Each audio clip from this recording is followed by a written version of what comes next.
Rick Grenell is joining us. And, Rick, I want to start with the announcement yesterday. And what you're seeing happening is politically, things are tightening up, which is to be expected as we get towards September. Things are going to tighten up. So yesterday's big announcement was the forgiveness of loan debt of $20,000. The right thought it was bad. The left thought it was not near enough. That didn't impact enough people. And some on the left said it's not fair to others. But it was strategic announcement time. I mean, it's, we're getting into the September holiday, and then all of a sudden we are really into election season. So the timing on this was obviously political. Like, there's people for it, there's people against it. But where do you see the trend lines here?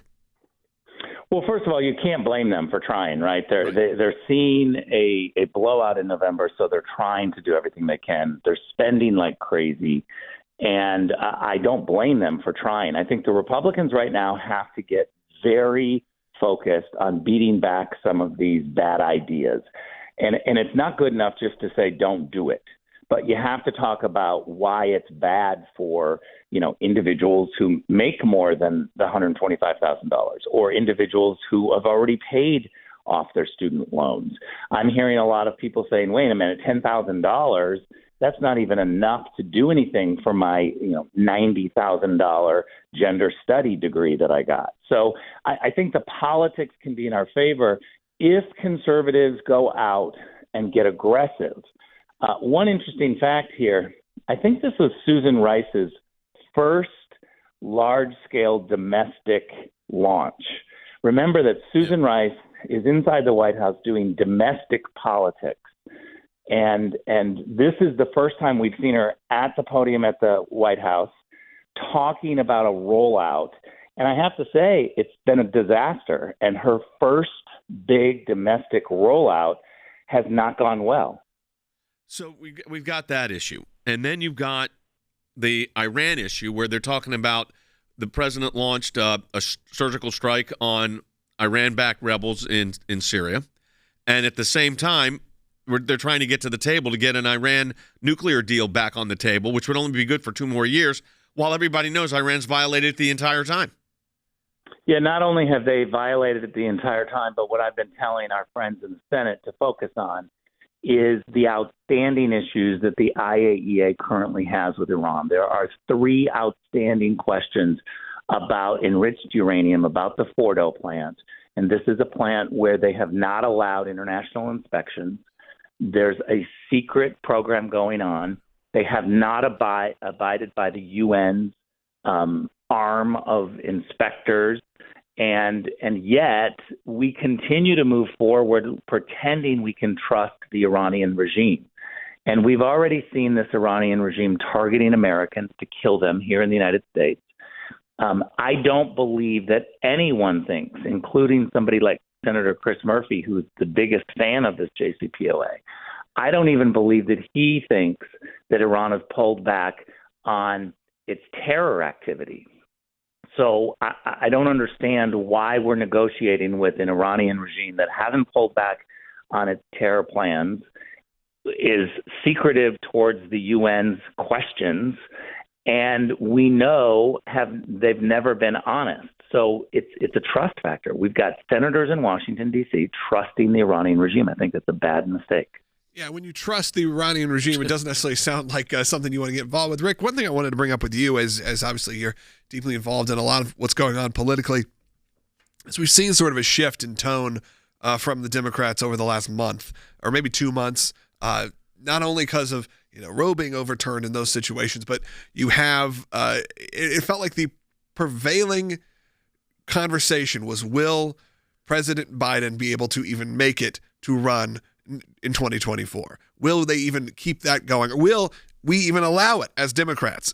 Now, heading into the midterms, I think to obviously build up a bit more cred for him, it seems like the tone of the media and the tone of the political left is saying, now they're celebrating President Biden, saying, look at all the amazing things that he's getting done, and it really has all happened in the last 3 weeks. I mean, I've even read an article that just opened, I think it was a CNN article that opened with, look, now he's back to, he looked like the feeble old Joe Biden. Now he's back to wearing sunglasses, looking cool, getting stuff done. This feels very strategic in terms of the way the media is now presenting this presidency.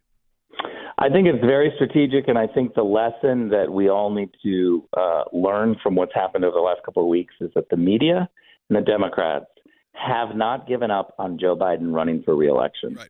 They are still pushing him forward as a successful president. They are trying to spin that he's on a roll, that he's found his footing, and that things are going to get better, which means to me that they've already convinced themselves, and they're trying to convince the rest of us that Joe Biden deserves re-election in another 2.5 years. That, to me, is a bet that I'll take all day long. So, I think that he gets defeated fast. Rick, you were the acting DNI. You were the acting director of national intelligence. So as head of DNI, you dealt with classified documents and secure documents, and there's obviously been a lot of controversy in the press over the last 2 weeks since the situation in Mar-a-Lago involving what are purported to be classified documents. But again, we are now entering September. In just a week, we're going to be in September. And then everybody knows it's for real political time for the midterms. So are these calculated political moves that these things are happening in this time frame? I mean, you're looking at the correspondence now, and it looked like negotiations were going on with the former president's team and National Archives for a year. Yeah, I think when you look at the memo of what the White House counsel's office said to, they had every right to go after these documents. The White House literally giving them the green light to go do this.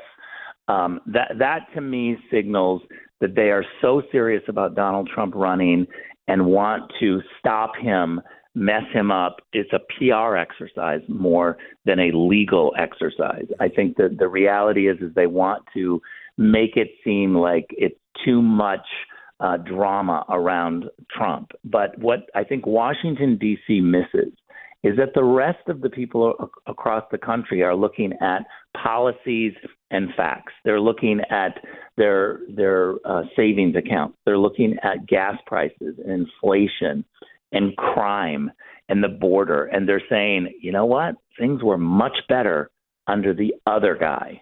And I think that's a argument that Washington misses. They're going to have to get out of Washington and go into the states and try this message. And I'll just finish with this point. When they try to go into the states, they're not welcome. We see Democrats across the spectrum saying, I don't want to appear with Joe Biden. So I think that's why they're staying in D.C. is because they're not welcome in the rest of America. Rick, we appreciate your insight as always. Rick Grenell, Senior Advisor of National Security and Foreign Policy. Thanks for being with us.